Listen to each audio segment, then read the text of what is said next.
Firstly, just to say thank you for inviting me. It's a real pleasure to be here. It's lovely to escape the lab, to meet real people. Confession, as you probably gathered, I'm not a teacher. I've never worked in the education system. Instead, we, in my lab, are research scientists of different persuasions. And as I look out, I can see that people may have had a long day, and the lids are kind of coming down. But before I give any talks, I always like to start with some special brain exercises. So if you could all take your right hand, come on, we're all doing it. Form an L shape like this and place them either side of your clavicle, which I believe is around here. You could start rubbing there. These are your brain buttons, in case you're not sure. Now at the same time, if you place the other hand over the navel area and press in a slightly pulsing manner. Now, the benefits of this are probably self-evident, but if you're not sure, this switches the brain on, presumably hitherto off. And the extra blood flow and the extra water will improve learning. So now's probably a good, you can stop now if anyone's still going. Now's probably a good time to say that there are many myths surrounding the brain. In fact, there are so many myths that a few years ago the OECD coined the term the Neuro Myth. So what do you know about the brain? If you ask someone this question, you're most likely to get one of the following answers. Well, the right hemisphere of the brain is for emotion and creativity. In contrast, logic lies in the left hemisphere. Someone else might answer, well, we only use 10% of our brains. These statements are common misconceptions about brain mechanisms. There are so many, they have their own term, the Neuro Myth. These are my entirely arbitrary top 5 neuro myths. So number 5 is we use 5, 10, 50, whatever % of our brains. We all use all of our brains. And damage to even relatively small parts of the brain can result in really quite profound cognitive difficulties. So we use all of our brains. Short bursts of coordinated activity can boost the communication between the two halves of the brain. That's an exercise from a suite of games called Brain Gym, which you might have heard about. And as a neuroscientist, I'm afraid to tell you there is no real scientific basis behind it. So there's no evidence for this particular claim either. Pressing on different parts of the body can enhance specific patterns of brain activity. That's another Brain Gym classic.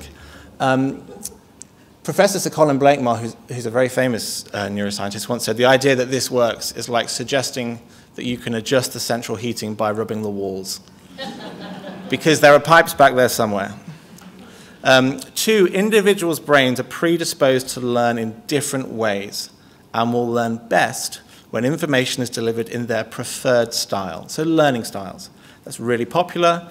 I'm afraid there's also no evidence for that either. So of course, children, and in fact everyone, will tell you that they have a preferred style, but the data show that they are no better or worse in their preferred style than in any other style. And actually there can be some dangers of telling children, you only learn in this, you learn in this particular way. Because of course if you tell them they're a kinesthetic learner, and when you have to deliver information in a different format, what's the point in paying attention? Because after all, it's not in their preferred style. We've known for a very long time, I should say, that delivering information in different ways is a very powerful tool to support learning. That's not the same as saying that children learn in specific individual ways and will only learn when it's delivered in their style. And number 1, differences in hemispheric dominance can explain differences in learning style. I'm sometimes asked, you know, what can we do for our right brain learners? And there's no such thing. For pretty much everything we do, the two halves of the brain work really well together. They're connected by a very thick bundle of fibers, and almost everything we do requires the coordination of those two halves of the brain. So there's no such thing as a left brain learner and a right brain learner. So these myths obviously can be slightly comic and laughable, but they're also really prevalent. And sometimes neuromyths can have really, actually much more kind of sinister consequences. So over the years, there have been many treatments, sort of essentially bogus treatments that are sold with the promise that they will improve learning, but for which there's no real evidence, but by putting brain in the title or alluding to some kind of neuroscience, it gives it a kind of credibility that makes it sellable. And I'm just going to give you one good example of that. I could do a whole talk on it, but I'm not going to. I'm going to give you one good example of that and about how you might go about evaluating the claims. And this is from a particular intervention for dyslexia. It's now defunct, so it's quite safe for me to talk about it. You may have heard of it. It's called the DOOR program. It's designed by a guy called Wilfred Dorr. His daughter had dyslexia, and he also noticed that she had some balance problems. And he reasoned that if he supported and improved her balance problems, that would surely improve her reading. And so he trained her on some balancing exercises. This isn't his daughter, by the way, as far as I know. He trained her on the balancing exercises, and lo and behold, her reading improved. And on that basis, he wrote the very careful and cautious book, which he called Dyslexia, The Miracle Cure. And this, of course, gained lots of traction in the media. It's got a very big history. If you Google it, you'll find lots of blogs about it, lots to read. But it's worth thinking about how is it and why is it that something like this was so popular. So I'm just going to give you a very brief tour of it, just take 2 or 3 minutes, and then I'll move on to the kind of main bulk of the talk. So it's based on a series of balancing and motor exercises that he developed to help his daughter, who had dyslexia. The program includes exercises for around 10 minutes twice a day, and you assess every 6 weeks. Some example exercises: standing on a cushion on one leg and throwing a beanbag from one hand to the other for a minute, balancing on a wobble board, hopping on one leg in a large circle, clockwise, then anti-clockwise. Can give you more details, but it's commercially sensitive. And the idea was that these experiences will improve the cerebellum, or cerebellar function. Cerebellum is right at the back of the brain, and there is a theory of dyslexia. It's not the dominant theory of dyslexia, but there is a theory of dyslexia that there might be some link to cerebellar function, and that's because some children with dyslexia do sometimes show differences in the cerebellum. It's not clear whether that's cause or consequence, and it's also not that many kids with dyslexia. Anyway, that's the theory behind it, and the idea is by boosting balance and so on with these exercises that you might cure dyslexia. So what was the evidence that it worked? So he got a group of children who were selected because they were dyslexic. He used a dyslexia screening tool, and he then put them through the program. And Dorr described the results as stunning. Reading age increased 3 times, comprehension increased by 5 times, and writing increased by an extraordinary 17 times. It's very hard to find the data that inspire these kinds of claims, but this is where I think it comes from. So these are some data on a reading test that collected as part of the program. So the intervention came here in the middle. So there are 2 waves of data collection showing reading improving gradually with age. Then the intervention comes here, and then they're assessed here and here.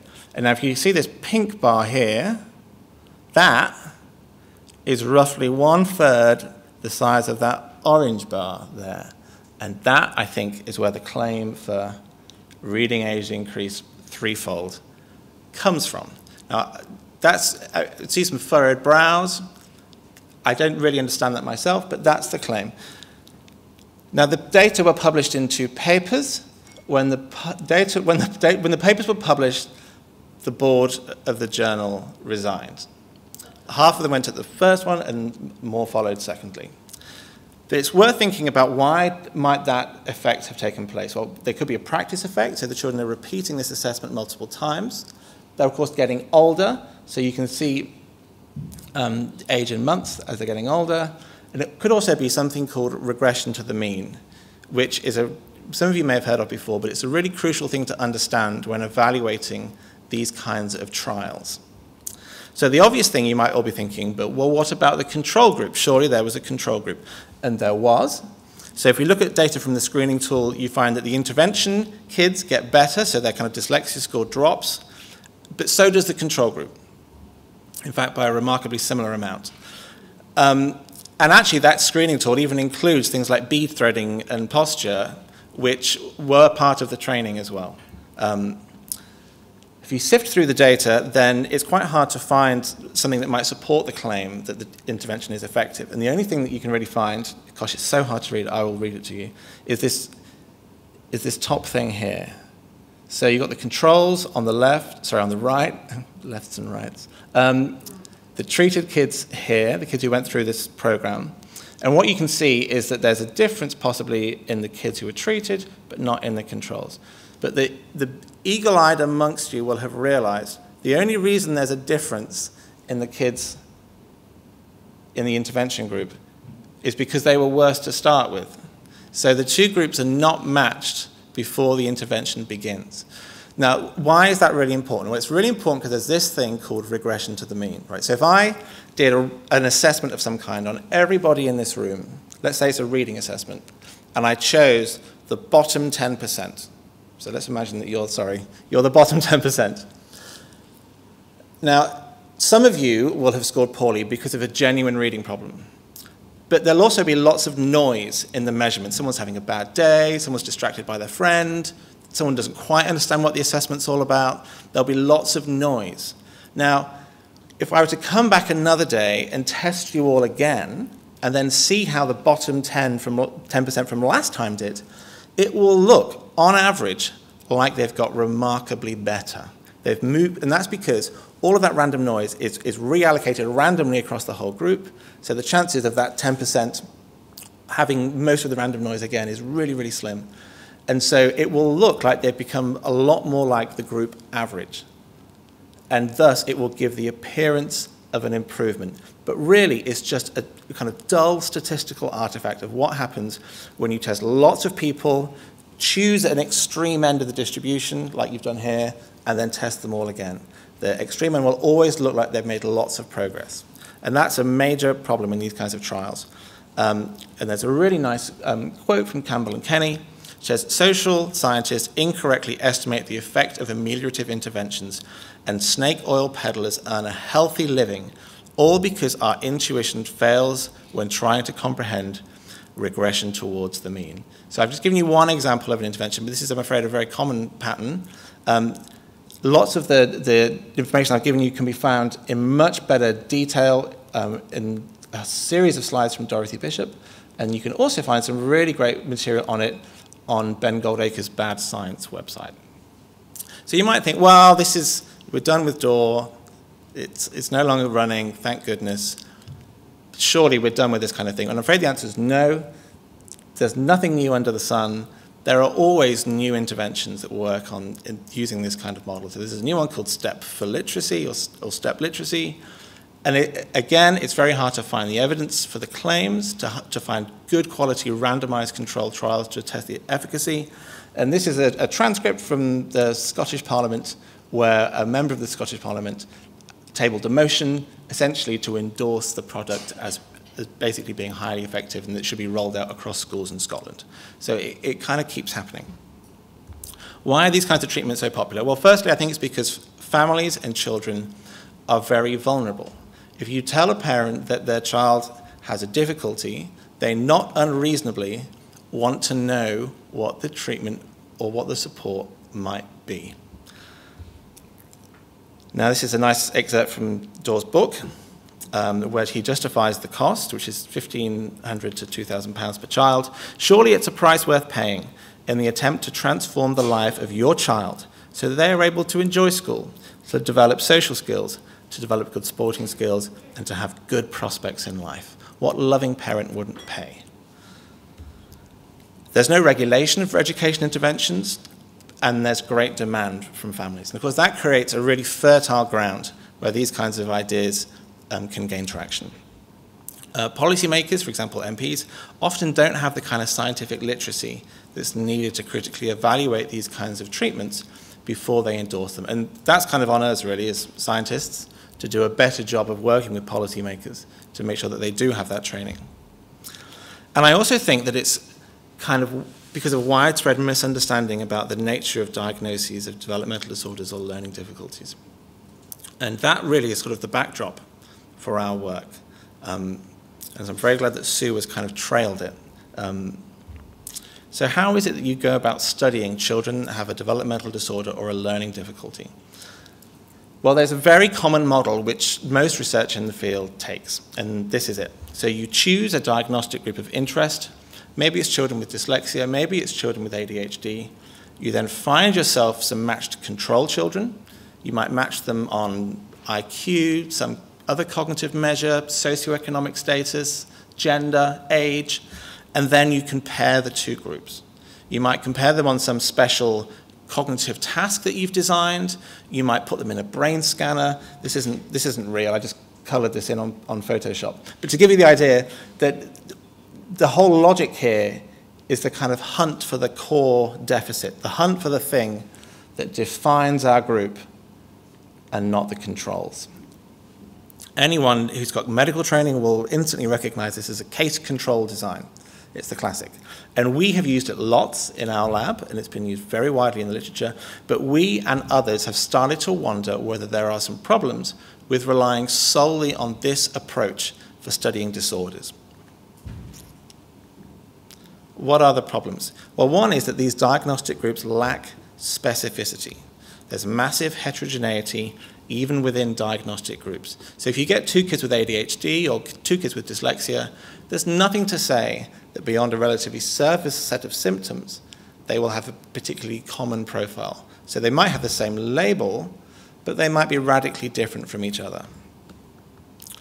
Secondly, these diagnostic groups lack sensitivity, and that's because the cognitive problems they have are likely, so I keep hearing a sound, I keep thinking it's me, are likely to be shared across multiple groups, and comorbidity is a problem.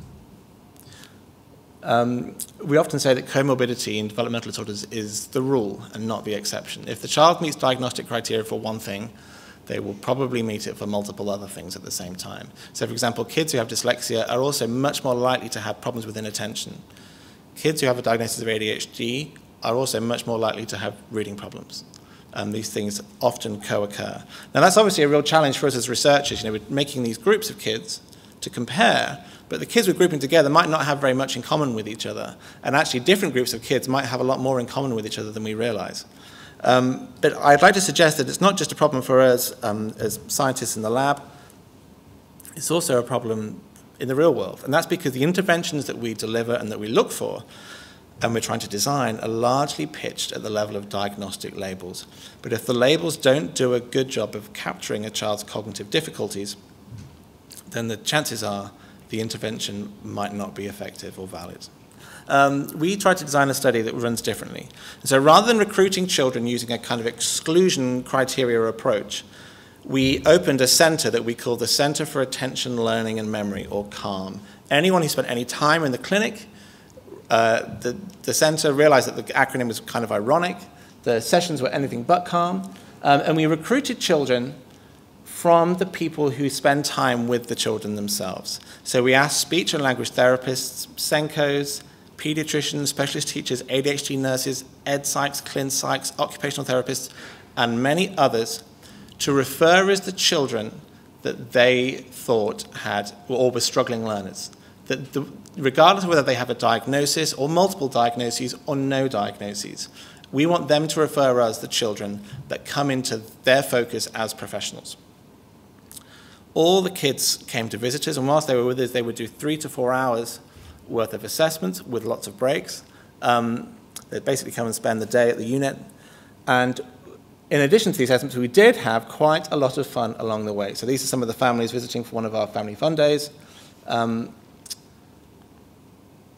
We originally thought no one's going to refer us any kids. What kind of professional would do such a thing? But it turned out that actually it was incredibly popular. And once word got out, lots of people referred children to us. In the end, we recruited over 900 kids, and we tested over 800 of them. You can see that one of the dominant routes in is the education system, mainly SENCOs, but also ed psychs. One of the reasons we think is that they were so keen to refer kids to us is because they couldn't afford to do the assessments themselves, and they didn't have any time, and they have no resources. And we would write a report about each child's profile after the assessments, and we would then send that back to the referrer for them to use. So that was the incentive. We also had lots of referrals from child and adolescent mental health services and pediatricians. So ADHD nurses and ADHD clinics sent us lots of kids. And we also had some direct referrals, but not many, from speech and language therapists. Okay, so by the end, we've got a sample of 805 kids. I could spend a whole talk just talking about the sample and, who are these kids that all the professionals spend their time with. They're not necessarily the same kids that all the researchers spend their time studying, I suspect, which is interesting. You can see the age range here. Sorry, the text is small, but this kind of sweet spot is about age 8, 9, 10. It's late primary school. That's the most likely time for a child to be referred to as by a professional because they're concerned. You can see that the majority of the struggling learners don't have a diagnosis of any kind. I don't know whether that chimes with your experience, but most kids who are struggling do not have a formal diagnosis. And most of the kids are boys, around 2/3 or a little bit more. And that fits, broadly speaking, with epidemiological studies that have been done nationwide. So some of the kids did have a diagnosis. So what diagnoses were really common? ADHD was really common. During part of the phase of the study, they ran out of cash for the ADHD service in Cambridge. And so they had a lot of kids on the waiting list. And they sent lots of the kids to us. So at the time of seeing them, we had to class them as ADHD under assessment. But by now, we strongly suspect that we're following them all up, in fact. And we strongly suspect that most of those will now have a formal diagnosis. We also had plenty of kids with things like dyslexia, next to none with something like dyscalculia, plenty of kids with ASD, autism spectrum disorder. Lots of kids had seen the speech and language therapist, but relatively few had a formal diagnosis of a language disorder. And of course, as I said earlier, the majority of the kids don't have any formal diagnosis at all. And if you do the math, you'll realize this adds up to a lot, and that's because, of course, some of the kids might have multiple diagnoses. Okay, so we recruited these kids, then we put them through a really long cognitive assessment battery, and we tried to choose the domains of cognition that have been implicated in struggling learning in the past. It's broad, so it includes things like phonological processing or listening skills, the ability to decode sounds, different types of short-term and working memory, nonverbal reasoning, vocabulary, processing speed, executive functions, so things like planning, and different types of attention, like switching your attention between things, go, no-go, so inhibitory control. We did lots of stuff on learning outcomes. Whilst the parents and carers were captive, we had them fill out loads of questionnaires or standardized behavioral checklists about the children. So things like Connors is about ADHD-like behaviors, the briefs for executive function behaviors. CCC2 is a communications checklist, so a kind of oral communication checklist. Strengths and difficulties questionnaire is kind of a catch-all developmental checklist. And we also had the NHS screening tools for mental health. The kids were all invited to go through the MRI scanner, and we had different types of MRI scanner, which I'll explain later, and about half of them did. And pretty much all the kids were very willing to spit in a pot for us, so we've got a lot of spit in a fridge. We never really knew how many kids that we would be able to recruit, and we thought that we would really kick ourselves if we recruited large numbers and didn't collect saliva right from the start. So that's why we did that. So if you have any ideas what to do with spit, then let me know. So one way that you could analyze this data set, I mean, there's so many, we've got so many different projects on it, is to choose a group of interests, maybe the dyslexia kids, the ADHD kids, or use some kind of arbitrary cutoff to select a group and then compare them with the controls. But in this analysis that I show you today, we tried to do something very, very different. And rather than us deciding what makes for a meaningful group, we would allow the data to tell us instead. So we wanted the data to tell us what the different routes are to being a struggling learner in our sample. How did we do that? Well, we wanted to make as few assumptions as possible. So we analyzed the data using machine learning. It sounds really fancy, but it's really not. You use machine learning all the time. Every time you Google something, behind the scenes there is an algorithm which is learning from the input that you're feeding it. And it is learning, it's making a little model of you and what your preferences are. And you might notice that things you searched for last week start to be advertised to you in the margins. And that's because behind the scenes there's an unsupervised machine learning algorithm that is learning about your preferences, and then that data is being used to target you with adverts. So, machine learning is being used in lots of other different ways. So we use a very simple type of machine learning called an artificial neural network, which I'm going to try and explain now. When I told my colleagues I was doing this talk, they said, just as long as you don't try and explain machine learning. And I said, okay. So here we go. So let's imagine we've got lots of kids. So the first child, second child, third child, and so on. Each child can be expressed as a number of values. So let's imagine in this example that we gave every child just 3 tasks, just 3 cognitive assessments. We then have a grid of nodes, or they're sometimes called neurons, because the whole kind of approach is inspired by how the brain works. Each of these nodes, or neurons, is defined by 3 values also. They're called its weights. Now, what you do is you take a child, and then you find, in the grid of neurons, where do the weights for that child correspond most closely to the weights. There'll be one unit in there which is the best fit of all, and that's called the child's best matching unit, or their BMU. And we then allocate that child to that location. That's where they sit. Then there's a really fancy learning algorithm, and what it does is it updates the weights so they become much more like the child that it was just added in. And it also updates the weights in the surrounding nodes in a kind of graded spatial fashion. We then recycle the weights, we get our next child, we put them in, we update the weights, we recycle the weights, next child in, and so on and so on. And over time, what it's learning is whether and how children group together because they have similar profiles or scores on these 3 tasks. So let's imagine at the end of the training, there are 3 kids all sat on this unit. That's their best matching unit. Those 3 children will have very similar scores on those 3 measures. And the kids just next door will have quite similar scores. Kids all the way down here will have very different scores. Okay, so let's imagine it's not kids for a minute. Let's imagine it's fruits. So we've got lemons, melons, orange. You're probably familiar with fruit. And imagine for a moment that we can parameterize them. Maybe their size, their acidity, whether they have seeds, how many, that kind of thing. We feed each of these things into the network in turn. And at the end, we can see where do the different fruits sit.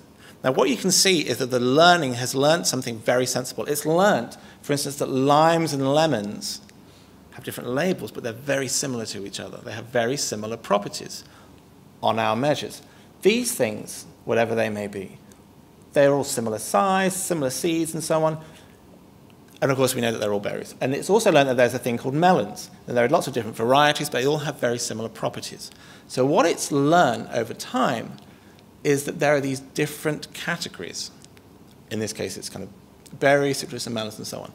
Now, because what we want to do is, it's similar, but rather than feeding it the fruits, we want to feed it the data from the children. Okay, and so we obviously, we don't know if they're juicy, but we know about their memory skills, their vocabulary skills, their listening skills, their attention skills. What will the network learn? Will it learn a structure that makes sense to us?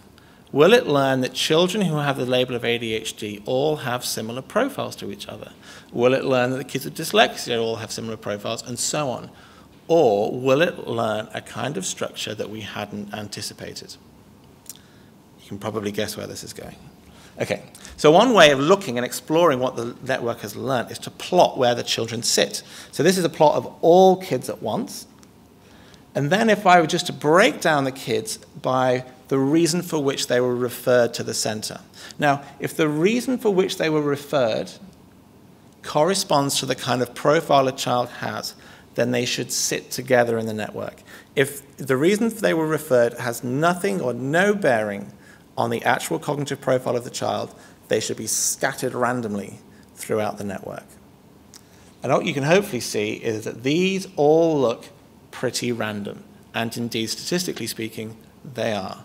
The next thing you can do is group them by the kind of diagnosis that they have. Now, I've just done it for the big groups that we have. And what you can hopefully see is that the children are, again, randomly scattered.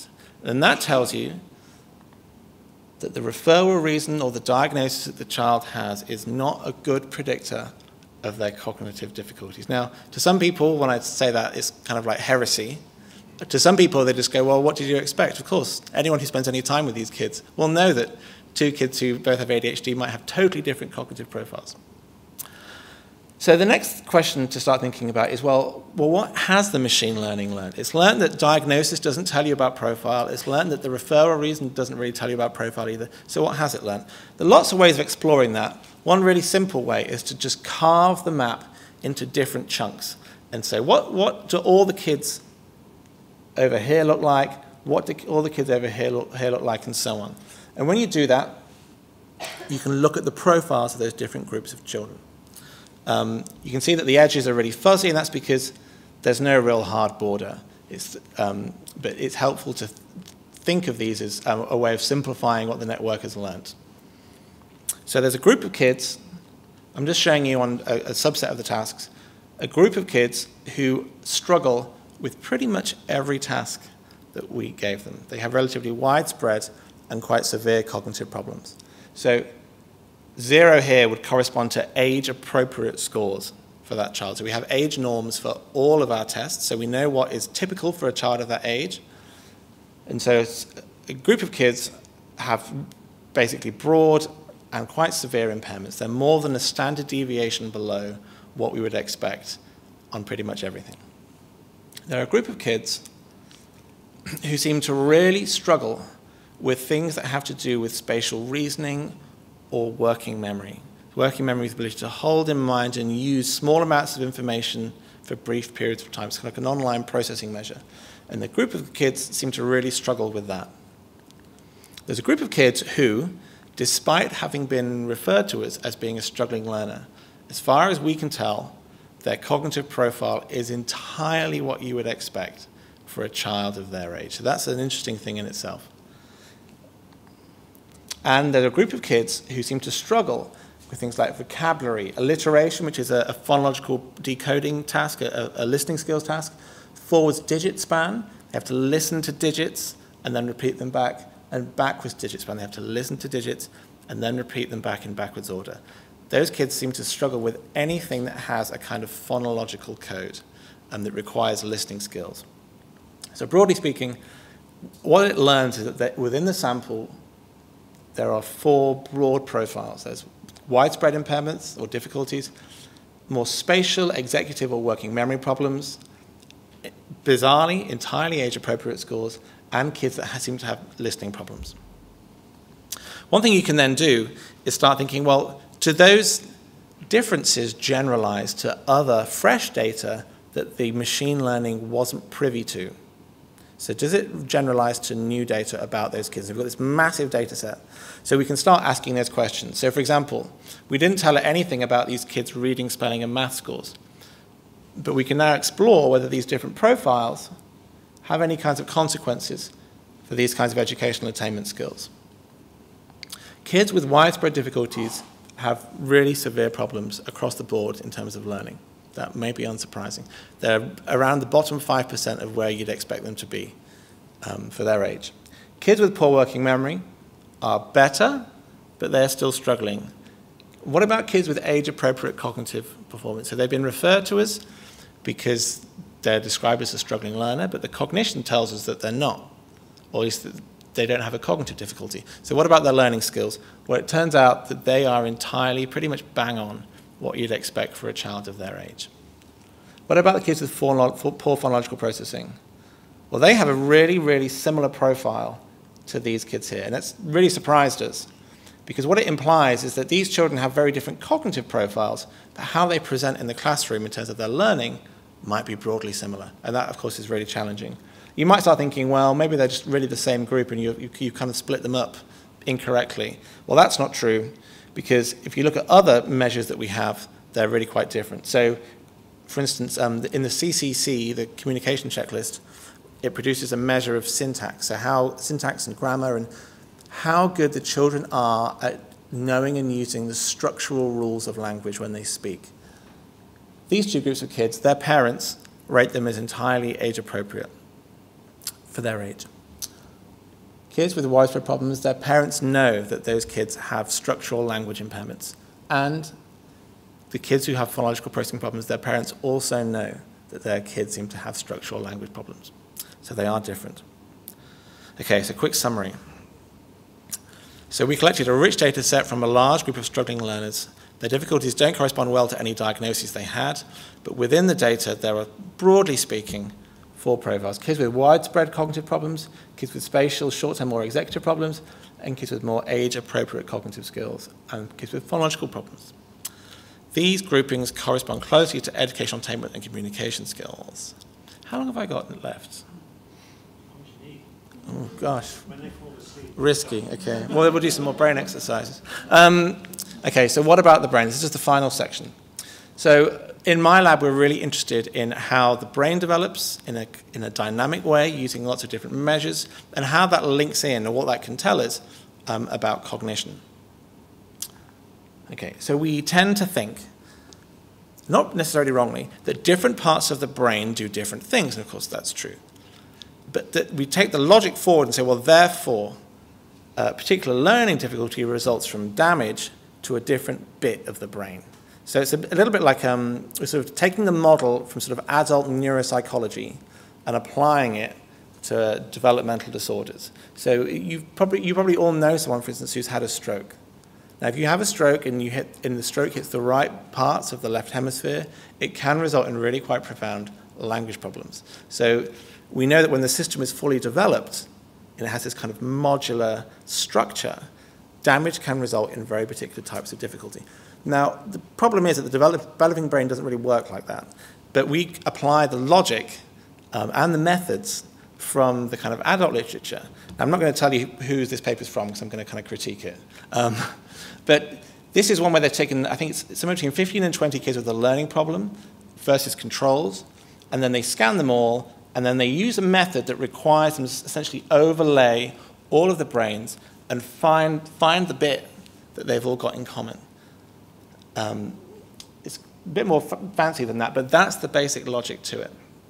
And of course, the problem with that is that it's always only ever going to find these really focal differences, because that's the basis of the analysis. But there might be lots of other differences going on that are inconsistent across subjects, but that are all contributing to the kind of cognitive problem that the child has. But the analysis gives you the appearance that, oh, well, the reason the child's struggling is because there's this kind of hole in the brain, there's this kind of focal lesion-like bit of damage. And I think that's highly unlikely to be true for most or the vast majority of developmental disorders or learning problems. Why is that? Well, firstly, most of these kinds of studies are really small, probably too small, especially given the heterogeneity that I've told you about these kinds of challenges. The methods they use are designed to find peaks. That's what they do, and so they will always produce it. They're all case-controlled designs. Remember what I told you about those.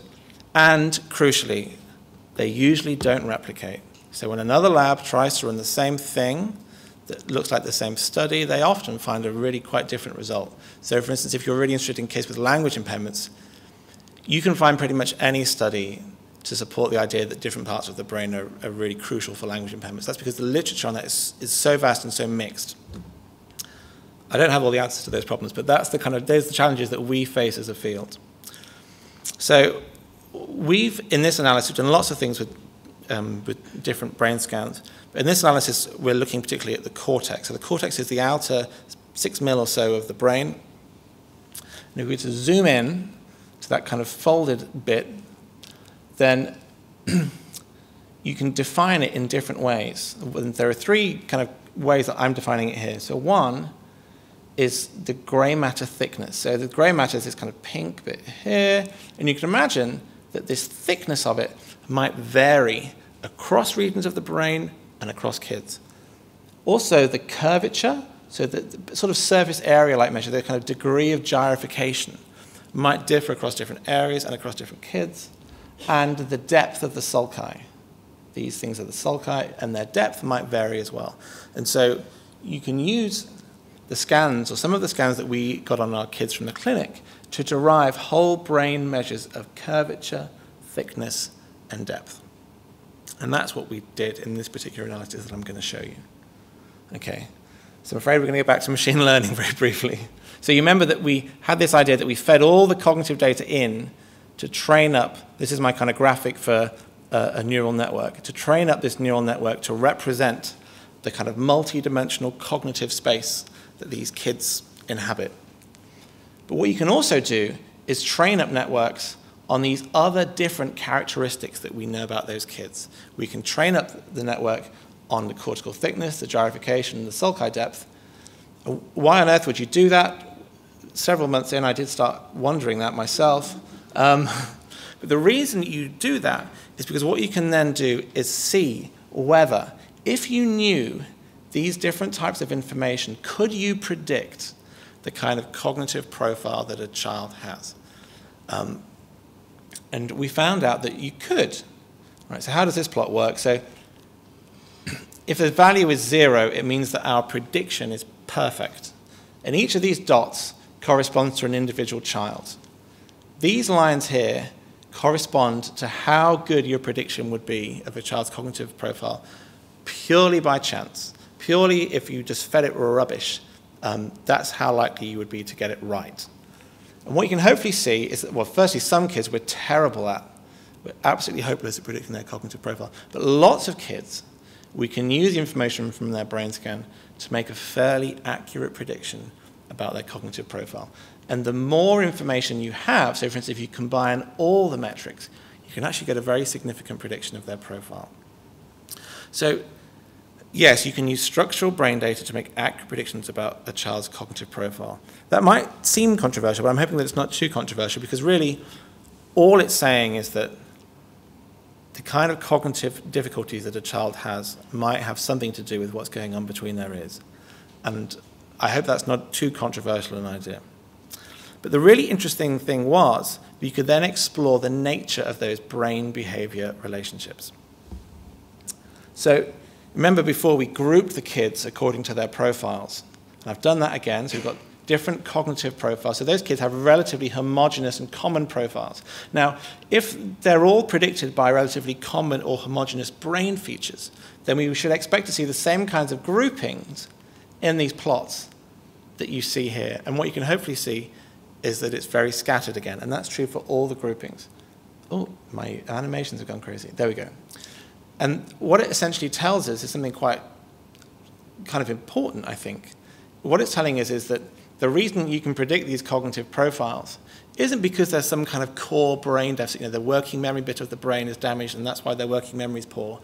Actually, what it's learning is that there are many features that can give rise to that kind of cognitive profile. And what it's learning to do is predict the profile by working across these different features. In essence, there is no core brain deficit corresponding to specific cognitive profiles. I'm not saying that that can never happen. Of course, it can do.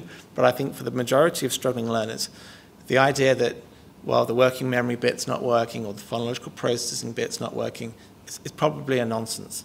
The reality is that in a dynamic developing system, lots of different routes can lead to that kind of endpoint, which is a real pain for us as neuroscientists because you have to do these silly maps and whatnot. But it seems to me theoretically quite crucial.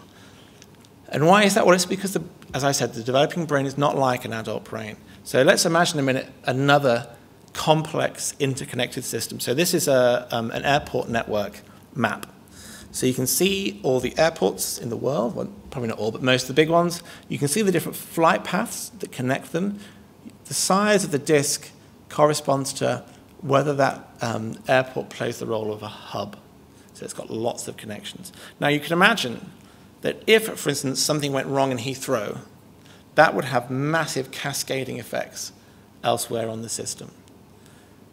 That's a bit like an adult brain experiencing a particular type of damage, and that can have a massive and specific effect. But conversely, if you imagine that, for instance, Heathrow was never built in the first place, or if Heathrow's size was constrained in some way, then gradually over time, that would have a very widespread impact on other hub airports and other networks in the system. For example, flights might start to be routed through different airports. There might be compensation.